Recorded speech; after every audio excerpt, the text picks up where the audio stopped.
지역의 이슈를 속 시원히 풀어보는 헬로 이슈 토크입니다. 우리 손으로 뽑는 의원들을 흔히 지역의 일꾼이라고 하죠. 특히 지방의원들은 우리 지역에 밀접한 현안들을 챙기는 역할을 하고 있는데요. 올 한 해 의원들은 어떤 활동을 계획하고 있을까요? 이슈 토크에서는 우리 지역 의원들과 신년 대담을 이어가고 있습니다. 오늘 이 시간에는 김포를 지역구로 둔 경기도의회 최신덕 의원과 이기영 의원 모셨습니다. 두 분 안녕하십니까? 네, 안녕하세요. 네, 저희가 오늘 본격적인 이야기에 들어가기에 앞서서 상당히 신종 코로나 바이러스 감염증 때문에 상당히 어수선한 요즘입니다. 경기도에서도 확진자가 나오면서 비상인데 혹시 의회 차원에서도 대응을 하고 있는 게 있을까요?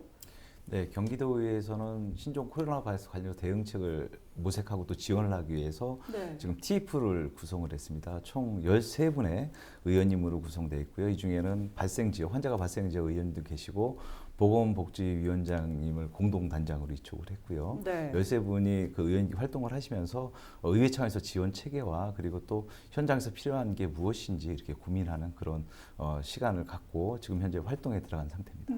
네, 본격적으로 저희가 두 의원분들 모시고 이야기 한번 나눠보겠습니다. 그러면 최신덕 의원은 문화체육관광상임위원회에 소속되어 있고 이기영 의원은 제1교육위원회 상임위원입니다. 먼저 공통질문부터 한번 드려보겠습니다. 지난 의정활동 가운데 가장 의미 있는 활동 있다면 어떤 게 있을까요? 먼저 최신덕 의원부터 말씀해 주시면요. 네, 본 의원이 경기도 의원으로 이제 경기도에 가서 의정활동을 시작할 때 가장 관심이 있었던 부분이 우리 도민들의 행복지수 향상을 위해서 어떤 것들을 구체적으로 해야 되나라는 부분을 이렇게 살펴보기 시작했는데 어쨌든 좋은 정책을 현실화시키려면 예산이 가장 중요했었어요. 그런데 경기도 문화체육관광국 예산이 2%가 넘어가지 않는 그런 아쉬운 점들이 있어서 저 혼자 한 건 아니지만 우리 상임위 몇몇 의원님들하고 도정 질의를 통해서 도지사와 협의하고 또 이경 의원님이 이제 1기 예결위원이었고 제가 2기 예결위원인데 예결위 활동을 통해서 이번에 한 3,800억에서 5,000억으로 약 아주 대폭 증가되는 그런 성과가 있어서 나름대로 굉장히 뿌듯했고 이제 개인적으로는 이제 적절한 신체 활동이 이렇게 삶의 질을 높이는데 얼마나 중요한지를 스포츠 복지정책연구회를 통해서 용역을 하고 그거를 올해 또 정책을 세워서 예산을 반영하는 그런 일들이 아마 좀 보람 있었던 일 아닌가 싶습니다. 네, 이기영 의원께서는 지난해 의정활동 가운데서 가장 기억에 남는 일 있다면 어떤 게 있을까요? 무엇보다도 교육위원으로서 제가 의정활동 목표로 삼는 그 보편적 교육복지 확대 그리고 또 안정적인 정착 이걸 갖다 목표로 했고요. 가장 보람 있고 기억에 남는 것이라면은 고교 무상급식 조례 관련 개정안을 발의를 해서 대표 발의를 해서 작년 2학기부터 이제 경기도 내 모든 학교에 고등학교 무상급식이 도입된 걸 제일 큰 보람으로 생각을 하고 있고요. 또 관련해 보편적 교육복지와 또 그 학생들의 건강을 위한 그 미세먼지 대응책으로 체육관 없는 학교에 대해서 체육관 신설 사업을 해서 경기도 의회 그리고 교육청이 좀 분담 비율이 있었지만 합심을 했죠. 그래서 체육관을 갖다 신설하는 사업을 이끌어낸 것을 큰 보람으로 여기고 있습니다. 네, 두 경기도 의원과 이야기 나누고 있는데 광역 의원들은 기초 의원들과 또 역할이 다릅니다. 광역지자체 활동은 물론 지역의 현안도 또 챙겨야 하는데 어떻게 조율을 좀 하고 계십니까? 예, 저희 당 기초 의원님들과 정기적으로 저희가 모임을 갖고 있고요. 그 모임을 통해서 지역별 현안에 대해서 또 꼭 자기 지역이 아니더라도 저희는 우리 더불어민주당이 추구하는 방향에 따라서 또 시장님과도 당정 협의를 통해서 이런 도의원의 역할, 시의원의 역할을 늘 이렇게 좀 구분을 해서 이렇게 역할 분담을 하고 있는 편입니다. 네, 최 의원께서 말씀을 해주셨지만 모임을 갖고 있다 이런 얘기 해주셨는데 김포를 지역구로 두고 있는 경기도 의원 4명입니다. 흔히 당선 당시에부터 원팀이라는 걸 좀 강조를 했었는데 이 지역 현안에 대해서 협업을 하고 함께 풀어가는 원팀, 지난해 원팀으로서 좀 성과가 있었습니까? 네, 언론 보도를 보면 이제 경기도 내 31개 시군 중에 그 지역의 소속 도의원들이 한꺼번에 같이 기자 간담회라든가 언론인 간담회를 하는 사례가 없습니다. 김포가 2년 연속으로 하고 있고요. 얼마 전에도 하셨어요? 네네 맞습니다. 그래서 각자 상임위에서 맡은 바 역할을 갖다 함에 있어서 지역구에 묶이지 않고 활동을 하고 있습니다. 네. 그래서 뭐 김포시에 꼭 필요한 사업들이 여러 개가 좀 괄목할 만한 그런 성과를 보인 부분도 있는데 예를 들면은 신민자 의원 같은 경우는 1선거구인데도 불구하고 이제 본인이 상임위 활동을 통해서 김포시 제주융복합 산업지원센터 건립에 대한 특조금을 이끌어냈는데요. 이거는 김포시 전체의 사안이 될 수 있고요.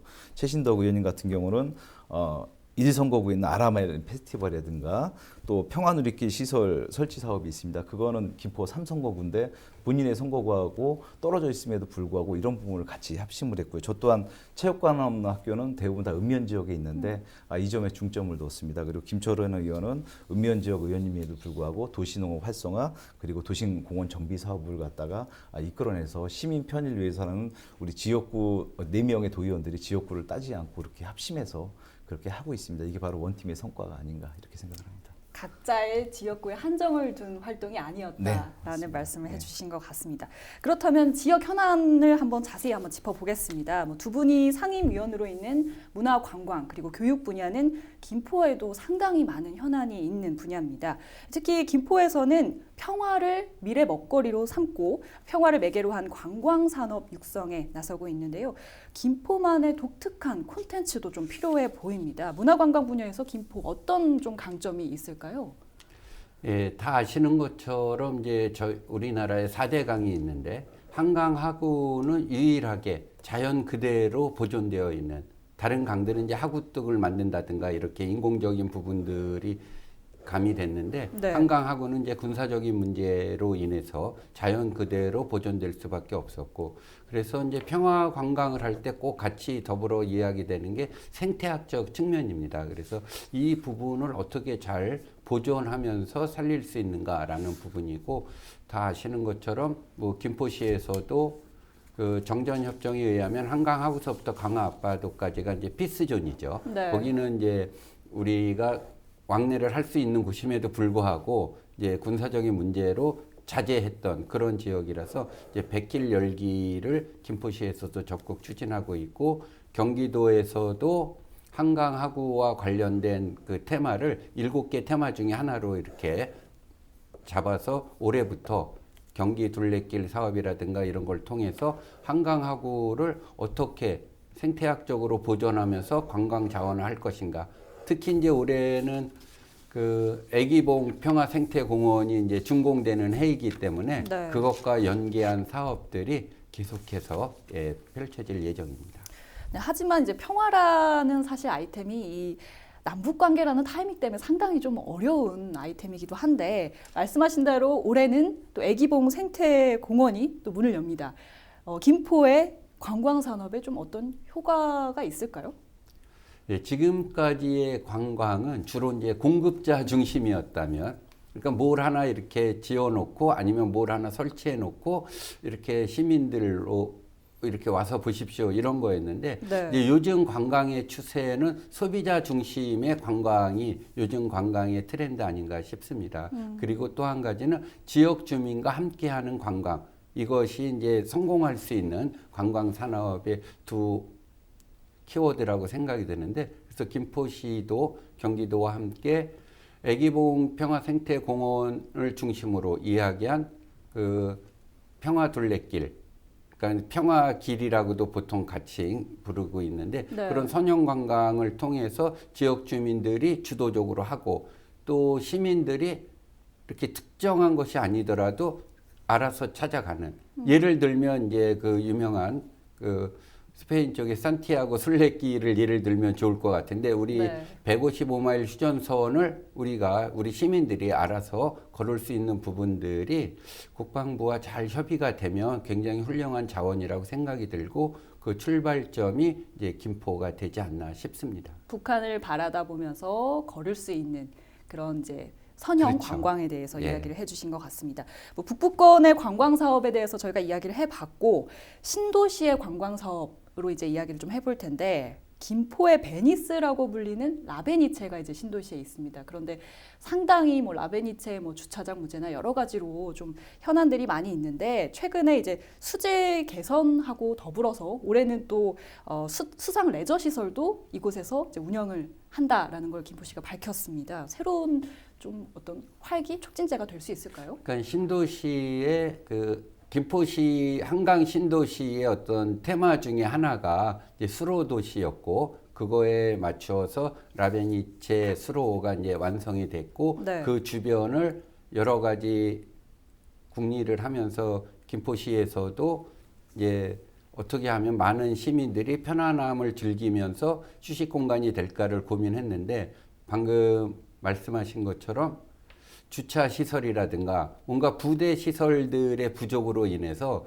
많은 시민들로부터 좀 외면을 받는 게 현실이지 않나 싶습니다. 네. 그래서 2019년 그리고 올해 계속해서 거기에 시비와 도비를 투여를 해서 주차장도 정비를 하고 이제 중요한 것은 그런 프로그램을 얼마나 잘 이렇게 그 안에서 펼칠 수 있을까라는 부분인데, 그러니까 어떤 거창한 프로그램보다는 쉽게 얘기하는 뭐 곳곳에 버스킹을 할 수 있는 그런 공간을 마련한다든가 또 시민들이 직접 가족과 함께 나와서 직접 연주도 하고 또 본인들이 잘할 수 있는 어떤 거리들을 거기서 가족들과 함께 즐기면서 하는 그런 자연스러운 부분들이 되지 않을까 싶습니다. 그리고 이제 수상 레저 시설은 무엇보다 안전이 담보돼야 되기 때문에 꼼꼼한 점검을 거쳐서 우리 라베니체가 시민들이 즐겨 찾는 그런 장소로 만들기 위한 노력들이 올해 어느 정도 일단락지지 않을까 싶습니다. 네, 뭐 상당한 예산이 또 투입이 되는 만큼 많은 분들이 또 찾기를 기대를 해보겠습니다. 그러면 교육 분야 현안도 좀 짚어보죠. 김포시는 교육 분야에서도 평화를 또 강조를 했습니다. 평화 교육을 더 활성화하겠다, 뭐 혁신 교육에도 한 가지로 들어가 있는데 사실 경기도 차원에서도 이 평화 교육에 대한 관심 상당히 뭐 높지 않습니까? 근데 이 평화 교육이라는 게 좀 잘 와닿지가 않습니까? 어떤 건지 좀 설명을 해주시겠어요? 김포시 입장에서의 평화 교육이라는 건 지정학적 위치를 먼저 떠올릴 수가 있습니다. 네. 분단이 지금 고착화되어 있는 상황인데 적대적 관계인 것이었죠. 남북 관계가 계속. 근데 지금 평화의 물꼬를 일부 텄습니다. 그래서 이 평화는 계속 이어가야 하는데 물줄기를 이어가야 하는데 가장 중요한 접경 지역인 김포 지역의 학생 교육을 통해서 대결만이 능사는 아니다. 그리고 화해의 무드를 타기 위해서는 지역 내에서 한강하고 생태를 이용한 그 평화 교육이라든가 그리고 분단 체험이라고 그 주제를 설정한 분야도 있는데요. 이것은 네. 뭐 군사적 분단 인해서 오는 우리의 아픔이라든가 이런 걸 갖다가 학생들한테 교육을 하고 남북 화해의 필요성 그런 부분을 강조하기 위한 것입니다. 그래서 혁신 교육이라는 것은 지역과 하나가 되는 교육이거든요. 그래서 지역의 특성에 맞는 그런 평화 교육이 필요하겠고 또 경기도 차원이나 교육부 차원에서 하는 평화 교육 또한 김포 지역에 맞는 특성을 활용한다 그러면은 어느 정도 성과가 있지 않을까 그리고 남북 평화 정착하는데 기여를 하지 않을까 이렇게 생각을 합니다. 제가 뭐 앞서도 짧게 언급을 했지만 평화와 생태는 김포에서 또 추진을 하고 있는 혁신 교육의 기반이기도 합니다. 뭐 사실 김포의 경우 다른 지자체보다 혁신 교육지구 출발이 좀 늦은 것 같은데 지난 1년 동안의 성과 어떻게 좀 평가를 하십니까? 혁신교육지구의 목적은 학교하고 지역사회가 적극적으로 소통을 해서 교육에 기여하고 함께 아이를 길러내는 데 있거든요. 네. 김포시는 2019년 1월에 경기도 교육청과 MOU를 체결을 해서 혁신교육지구가 도입이 됐는데요. 순서로 보자 그러면은 한 27번째 정도에 해당하죠. 31개 시군 중에 가장 늦은 편에 속하는 건 맞습니다. 네. 여기서 한 가지 비판을 가자 그러면은 민선 7기 공약임에도 불구하고 좀 추진이 늦은 것은 약간 그 문제가 있었다는 것을 우리가 말해줄 수 있고요. 그리고 그렇지만은 또 다른 시군과 다른 것은 공격적인 정책의 수립과 예산 투자에 있습니다. 첫 해 투자에 의해서 올해는 75억 정도 예산을 따로 또 편성을 했거든요. 이거는 다른 시군에 비하면은 아주 괄목할 만한 그런 예산의 신장세라고 말씀드릴 수 있고요. 네. 첫해 1년밖에 안 됐기 때문에 이거를 평가하기는 상당히 힘든 부분이 있습니다. 당연히 있을 수 있는 정책 시행 과정에 있을 수 있는 그런 시행착오가 나타나고 있는데요. 예를 들면은 준비 안 된 프로그램의 도입이라든가 아니면은 학교와 그 현장에 맞지 않는 그런 대화 소통의 부재 이런 게 있었거든요. 그래서 이런 부분들은 어느 정도 걸러줄 필요가 있는 것이고, 다만 한 가지 부탁드리고 싶은 부분이 있다 그러면은 네. 첫 해인 만큼 시행착오는 예견이 돼 있고요. 여기서 나온 시행착오를 또 걸르고 해서 보완한다 그러면은 김포에 맞는 혁신교육지구가 안착이 되지 않을까 생각을 하고, 이런 시행착오가 약간 커진 면이 있습니다. 커진 면은 혁신교육지구 지원센터가 설립이 지금 늦어진 면이 있거든요. 네. 이번에 지금 설립이 됐기 때문에 여기서 체계적인 그런 프로그램의 준비와 평가가 이어진다 그러면은 김포형 혁신지구는 경기도에서도 상당히 주목받고 있는 만큼 그리고 괄목할 만한 성장을 할 것이다 이렇게 생각을 합니다. 이 끝에 언급을 하신 혁신지원센터가 그러면 어떤 역할을 좀 구체적으로 해야 할까요? 예, 지역과 함께하는 교육을 위해서는 일단 소통이 중요하고요. 그 소통을 통해서 각종 교육 프로그램을 발굴을 해야 됩니다. 네. 그리고 교육 프로그램 발굴하면 시행 과정에서 어떻게 계획대로 시행되고 있는가 체크도 해야 될 것이고요. 그리고 사후 평가가 상당히 중요하겠죠. 환류 시스템에서 이제 보완을 하기 위해서는 사후 평가가 돼야 되는데 혁신 교육지구 지원센터에서는 그 역할을 하게 됩니다. 시행 첫 해에 그 나타난 시행착오라든가 여기에 대한 문제점 이런 것을 또 추리고, 또 일부 프로그램에 대해서는 이제 그 지역 교육과 맞지 않는 부분은 사실 과감한 퇴출도 필요한 부분이 있거든요. 네. 이런 부분을 총괄적으로 지휘하고 또 계획하고 하는 것이 이제 혁신교육지구 지원센터가 되겠는데요. 일단 이 부분에 대해서는 앞으로 나갈 방향이라고 간단히 말씀드리면 교육의 3주체에 대한 그런 참여가 절실한 부분이죠. 왜냐하면 지역과 소통하기 위해서는 교육의 3주체를 또 빼놓고는 얘기할 수 없기 때문에 이런 지역의 교육의 3주체의 의견도 청취를 해가면서 지역과 소통하는 그런 혁신교육지원센터가 된다 그러면은 상당히 지역 교육에 공헌한 바가 크겠다. 그리고 혁신교육지구 지원센터는 아까 말씀드린 것처럼 각종 사업을 계획하고 스크린하고 또 사후 평가를 철저히 해서 이런 부분 예산이 헛되이 쓰지 않도록 교육의 발전이 되도록 그렇게 될 거라고 봅니다. 네, 저희가 또 한 가지 짚어볼 문제가 사실 굉장히 오래된 현안입니다만 김포의 경우 이 과밀학급에 대한 문제 지금까지도 이어져 오고 있고, 초등학교에서 이제 발생한 문제가 또 중학교까지도 이어지는 양상입니다. 마산 중학교가 지금 설립될 예정인데 과밀학급 문제 좀 어느 정도 해결이 된다고 봐야 될까요? 작년 행정사무감사 시에 경기도 권역에 있는 전체 학급당 학생 수를 따져봤습니다. 유초, 중고 다 따져봤는데요. 김포시하고 대비를 해봤습니다. 김포시는 뭐 한강 신도시만 대비한 것이 아니라 전체 평균과 봤는데, 문제가 되는 것은 경기도 평균에 비해서 유초, 중 각급 학교가 각각 10% 이상 과밀학급이라는 것이죠. 네. 근데 지금 다른 곳은 그 평균을 보면은 학생 수가 줄어드는 경향이 있습니다. 그래서 오히려 뭐 특별활동 교실이 늘어나고 함에도 이렇게 학급을 줄여도 그런 그 등급이 나오는 것인데, 김포시는 한강 신도시 위주로 인구가 많이 유입돼 있고 학생도 늘었기 때문에 각종 이제 특기적성 교실을 거의 다 모두 없앤 결과가 10% 과밀입니다. 그래서 상당히 심각한 수준이라고 보고요. 네. 원인을 보면 14년 전에 한강 신도시 도시계획이 잘못됐다, 수요 예측이 잘못된 게 지금 이제 부메랑으로 온 것이고요. 예상은 돼 있었죠. 예, 그러나 이제 그 대응 과정이 좀 미진했다는 말씀드리고, 가칭 마산중학교입니다. 구례동에 있는 학교 지금 개교 목표로 하고 있고, 작년 말에 교육부 중투를 통과했는데요. 22년 3월에 일반 학급 36개, 특수학급 1개로 개교를 하는데 일시적인 숨통은 트일 수 있습니다. 그러나 초등학생, 유치원생 수요를 보면 계속 해마다 늘기 때문에 기존의 학교도 증축을 해야만 배치가 가능할 것이라고 보고, 신도시 현재 운양동 지역이나 장기동 지역을 보면은 여기도 지금 계속 늘어나고 있거든요. 그래서 신도시 외곽에 초중 병설학교를 짓고 또 기존의 학교도 물리적인 공간 증축을 해야만 배치가 가능할 것이라고 봅니다. 이제 부모님과 이제 학생들에게 지금 당부드리고 싶은 말씀은 과거에 10년 이전에 잘못된 정책으로 인해서 이렇게 뭐 좀 어려움을 불편을 겪는 데서는 상당히 교육위원으로서 송구스럽게 생각하고요. 이 부분을 좀 이겨내는데 함께 최선을 다하겠다는 말씀드리겠습니다. 경기도의회 최신덕 이기영 의원과 이야기 나눠봤습니다. 두 분 오늘 말씀 고맙습니다. 네, 헬로 이슈 토크 여기까지입니다. 시청해주신 여러분 고맙습니다.